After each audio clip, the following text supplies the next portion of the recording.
You are listening to the IU Report with Grant Schaus and Mike Hutzel every Tuesday on the Central Indiana Sports Report. Only this week, it's not Grant Schaus and Mike Hutzel. It's Tipton Tribune and Elwood Call Leader sports editor Michelle Garmon filling in to talk about the 2026 IU Hoosiers. And it's not Tuesday, it's Thursday, but it is the IU Report only on the Central Indiana Sports Report. Welcome, IU fans, to the Central Indiana Sports Report for this week's IU Report. This week with guest host Michelle Garmon of the Tipton Tribune and Elwood Call Leader Michelle Grant is calling some professional baseball, some semi-pro baseball in Kokomo.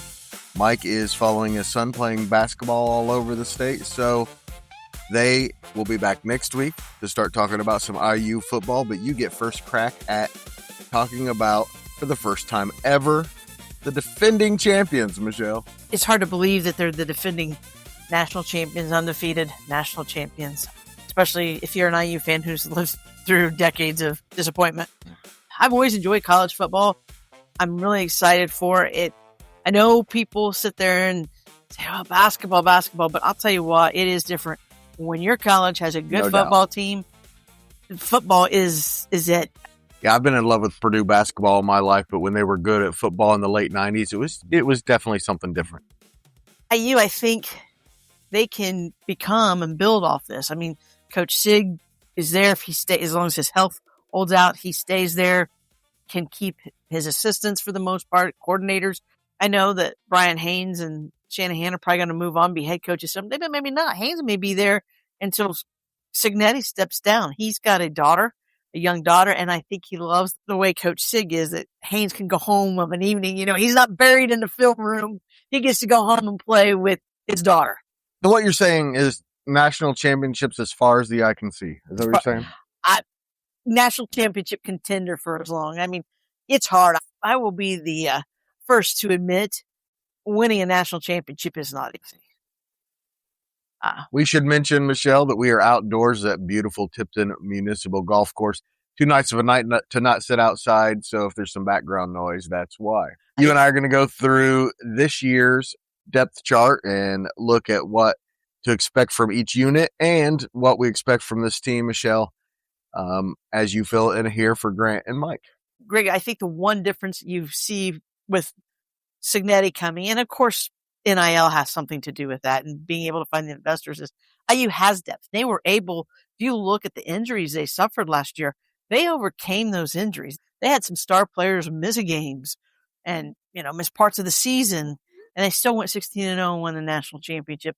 So Coach Cignetti and his staff have done a good job of not only finding the talent, bringing in, continuing to develop players and young players and creating depth on the roster. And if you're going to win and compete for championships, you got to have depth. You can't, if a guy goes down, you have to have not just one, you have to have two, because you have to have the second guy take the first guy's spot, the third guy take the second guy's spot. Again, Michelle, we are going to talk about more IU football starting next week with our regular IU guys, Grant and Mike, but I want to just take a quick look at the schedule with you and tell me what jumps out at you as far as where some pitfalls may be, what the big games are going to be. It starts with North Texas on the 5th, a good team, a playoff team last year.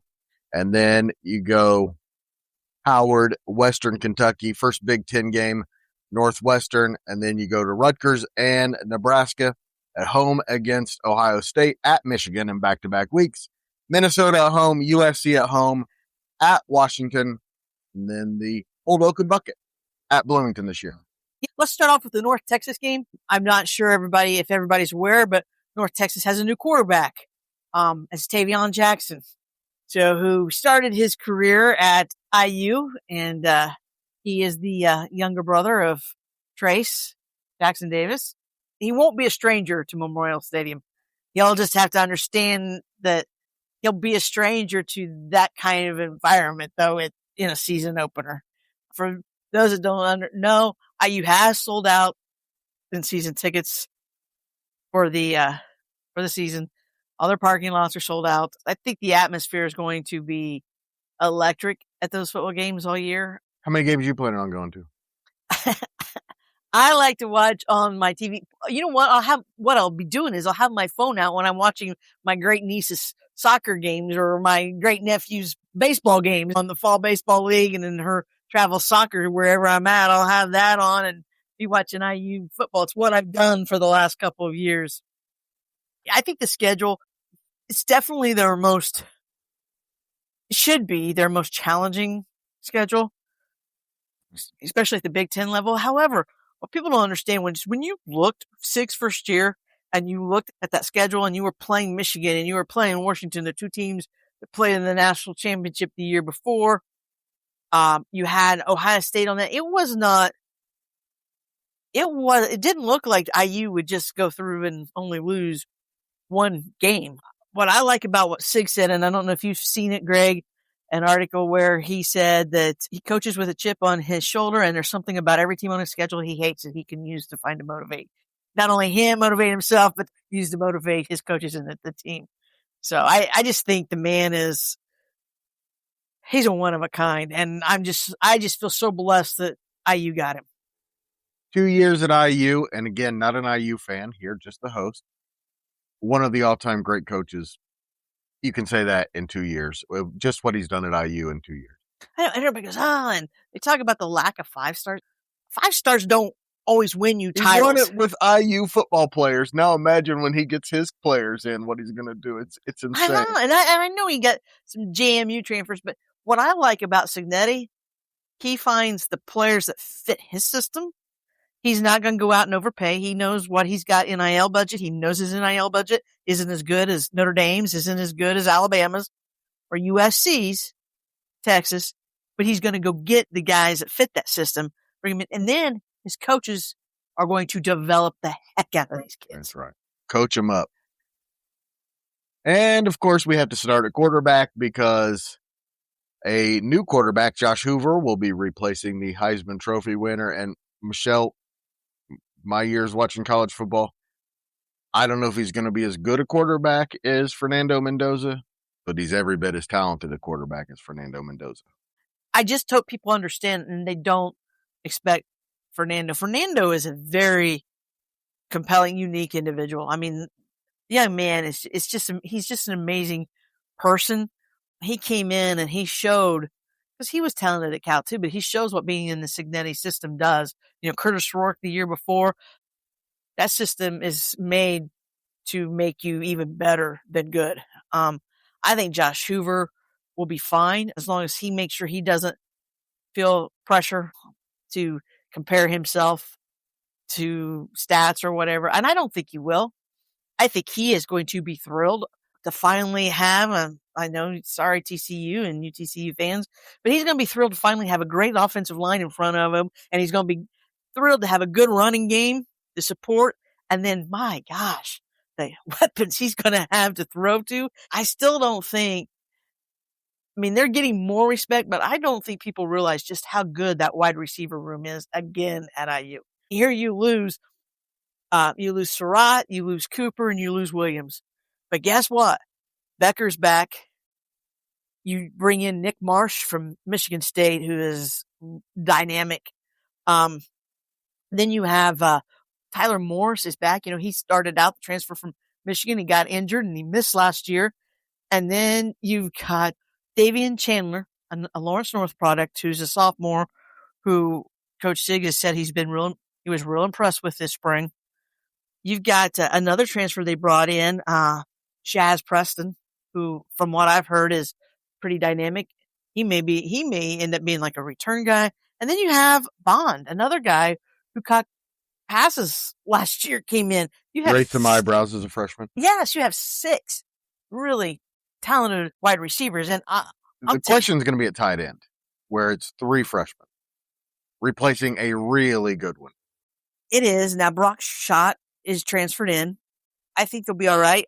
Their number 2 guy, folks, is Andrew Barker. He's from Kokomo, Indiana. That's he right. played for the Wildcats. And then, you have like Terry. It will be interesting because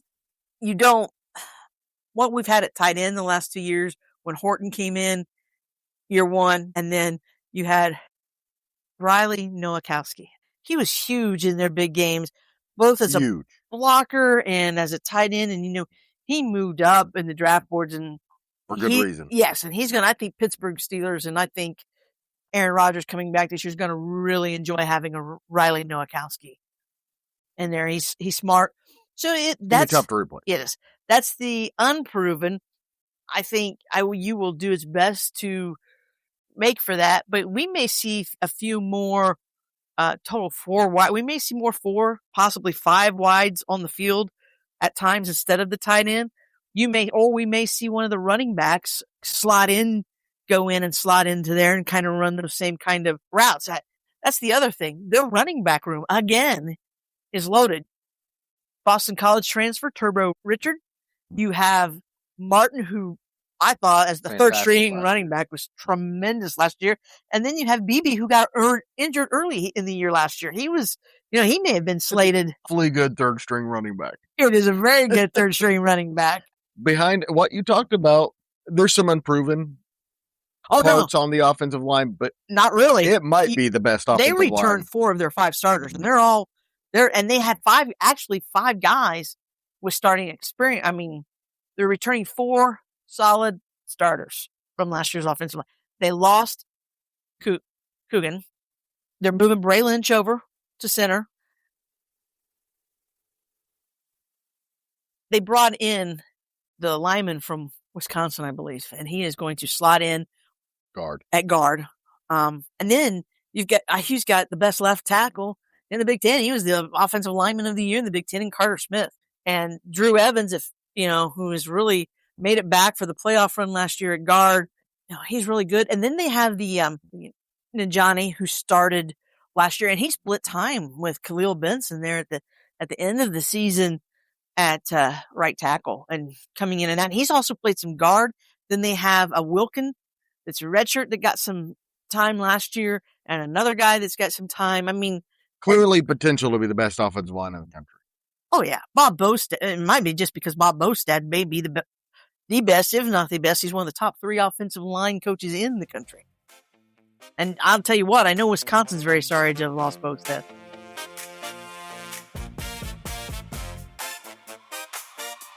Hey, Michelle, we talked about the IU offense, which should be one of the best in the country, but probably not even as good as its defense, which was maybe the main reason they were national champions last year. Yeah, IU's defense is really good. Bryant Haynes is one of the best, and I know people don't like him, and I don't know that if I wasn't an IU fan, then I would really like him, but I do like his swagger. His players seem to eat it up, and he's just really good. And IU's going to be defensively, that defensive line, they've got depth, and they're with Tucker and Lundino just returning right there in the middle. Those boys are really good. Then they brought in the 2 transfers from Kansas State.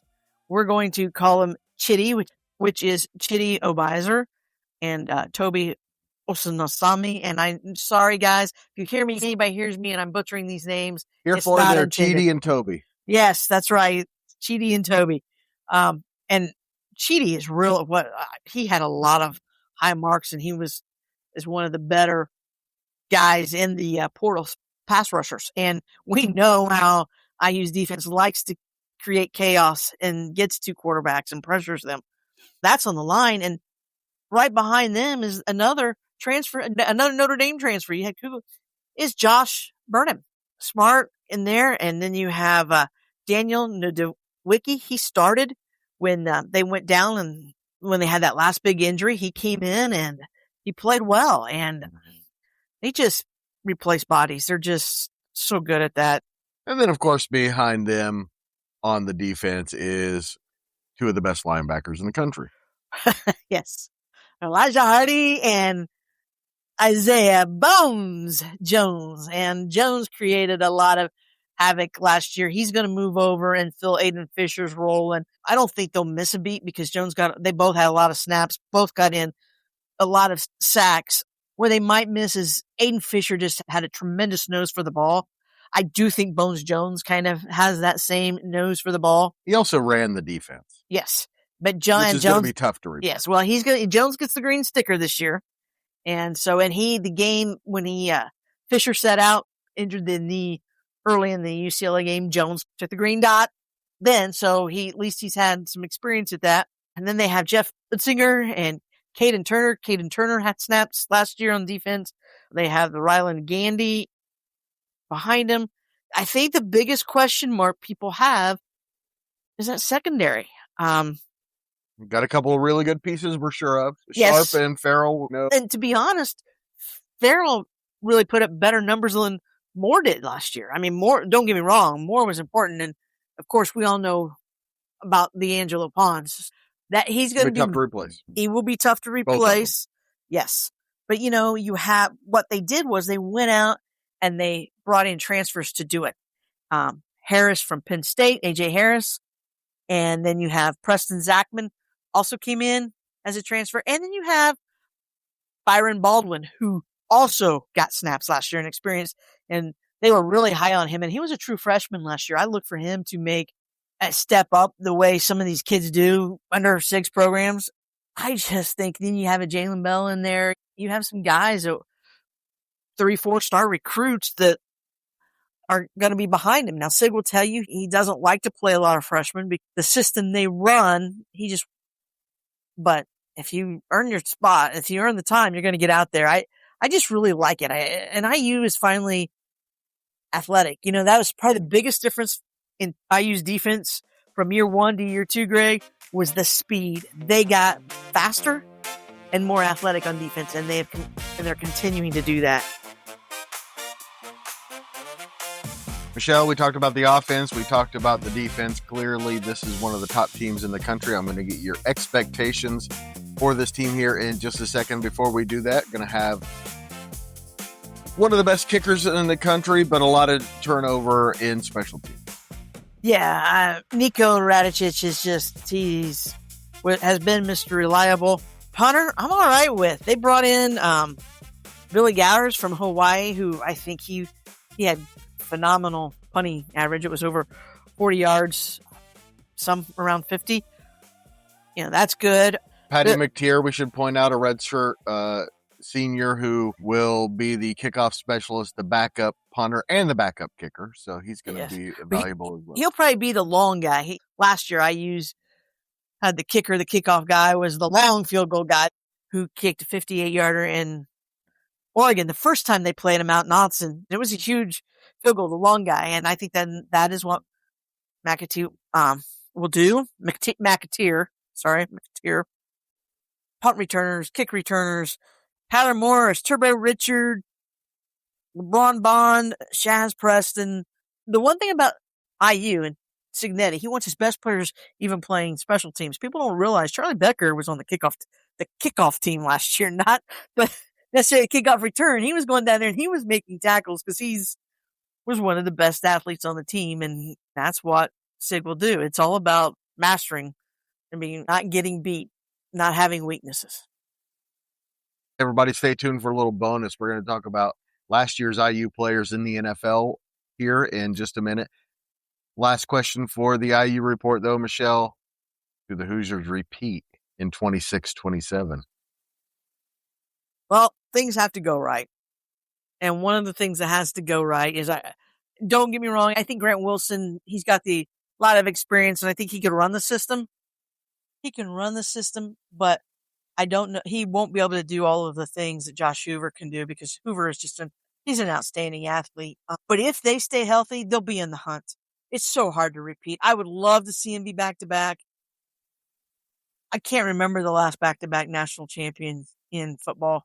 And when you are the defending national champion and you did go 16 and the Big Ten teams like Ohio State and Michigan and their fan bases, they think you're imposters. They hate you. You have a big target on your back. I will say this. There might be some times I would be worried about that. But I think Coach Sig is going to make them embrace and relish that role of having the target on their back and just going out and proving themselves. It should be fun. It's going to be, I think it's a great season. Cignetti again hinted at the fact that I should say that IU Memorial Stadium is going to probably be expanded. I think that is going to happen. Bonus time, everybody. Everything from here is a bonus. Yeah. and it won't be edited. So, I look forward to that, I do, and it's just exciting. I'm anxious for the crowds. It's great. The Big Noon Kickoff is going to be there for the opening week with North Texas. There's a lot. There is a lot to be excited about this year. There's also stuff to be excited about on Sundays as far as IU football goes as well. I want to get your opinion on this. Which of the IU rookies has the biggest impact as a rookie? All right. This is what I believe. I believe that it's going to be interesting. I think D'Angelo Pons is going to have a big impact in New York. The one thing you can say about the Jets, and especially with Aaron Glenn as head coach, that secondary is going to be well coached, is going to be good, and D'Angelo Pons fits. I think, Aaron Glenn, he wanted D'Angelo Pons. He wanted to work with him, and I love Aaron Glenn. I hope he's. And I think he's going to, everybody lacks his size, but his heart's so big, and he's good, and I think he can make himself into being one of the top slot corners in the NFL.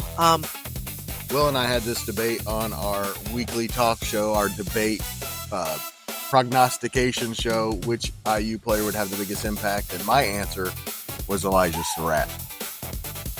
Yeah, I think Surratt can have a big impact. I think he'll make an impact. We talked about him already, though. I'm not so sure it won't be Riley Nowakowski. And I'm going to throw out, I think the Heisman winner. Mendoza is going to, I don't think he's going to start the season starting, but he will be in there. And Greg, I know you don't, he is going to be a very successful NFL quarterback. Maybe, but not right away. The Raiders are going to be poor. Now, he's going to have a tight end. They have brought in pieces to, they're a better offensive line than they were a year ago. He has a receiver. He's got a tight end to throw to. They'll put in, I like their coach. The coach is going to coach to Mendoza's strengths, and he's an offensive-minded coach. And I just think that, you said impact. I think Fernando is going to be a positive impact. Have you seen his offensive line? It's gotten better. The center, they brought in a new center, and they brought in two other new pieces in front of him, Greg. If they win 5 games, I'll be shocked. Well, they can win 5 games, and he can still have a successful season. I think, and he's got a running back there again, too. He's got a running game. And I know Tom Brady has been more invested in bringing the Raiders personnel in this year. Tom Brady hates to lose. He hates to lose. Right, but he's better. They're better. They're going to be better. But you know what? The Raiders, I'll go out and say it now. The Raiders could end up with a better record than the Indianapolis Colts.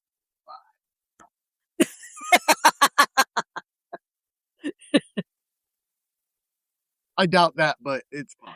I feel sorry for Cooper because I really think being in the Jets system, he doesn't have much of a chance to have great numbers. I think he can Eventually. I will say this. I didn't want to see any IU player go to the Jets. I just don't like the Jets. But I really didn't want to see an offensive player go to the Jets. Pons was okay because we know defensively they're pretty good. In the secondary, the Jets have been. But offense, oh my gosh. It's like going into a black hole. That's one of the places, one of the teams that if you're an offensive player, you really don't want to get drafted by because their offensive success sucks. Cleveland Browns are another one. It'll be interesting to see how that changes this year. But those are two places that if you're a quarterback or a receiver, you don't really want to go. If the Browns had skill position players the last 5 years, they probably would have won 5 Super Bowls because the rest of their team's pretty darn good. Oh, yeah, when they had Myles Garrett in there on defense. Their offensive line's a bunch of bad dudes. Have no skill players. I'm looking forward to keeping track of those IU players on how they do on Sundays. I'll be interested to see how many, if any of the guys that they picked up as free agents have. I'll tell you another guy that I think he's going to end up having a successful NFL career too is Aiden Fisher. I think DeMarco Ryans was a linebacker, and really good linebacker, and he seemed very happy to get Fisher. I wish the Colts would have done it. And Pat Coogan, I think he's going to be a guy who's in the NFL 10 years from now. I don't know if he's ever going to be a great player, but I think 10 years from now, he's going to be in the NFL. Well, what made him and Fisher so, because they're football smart. I mean, they're so smart. Aiden Fisher's got a nose for the football, a nose for sensing out and rooting out plays and stuff like that. And Coogan just reads lines so well. I mean, the guys, the offensive lineman talked about. Mendoza talked about at Coogan. You have a guy like that, just so cerebral. And they are both hard workers. And I think IU is going to continue to send players to the NFL for a while. No question about it. Michelle, thank you so much. I can't wait to talk more IU football in the fall. Thanks so much again, Michelle. Last week talking men's and women's basketball. This week football. Grant and Mike should be back next week. That'll be next Tuesday morning first thing. Please check it out. Subscribe so you don't miss any of it. Central Indiana Sports Report is a product of ITG Media. And I love Susie.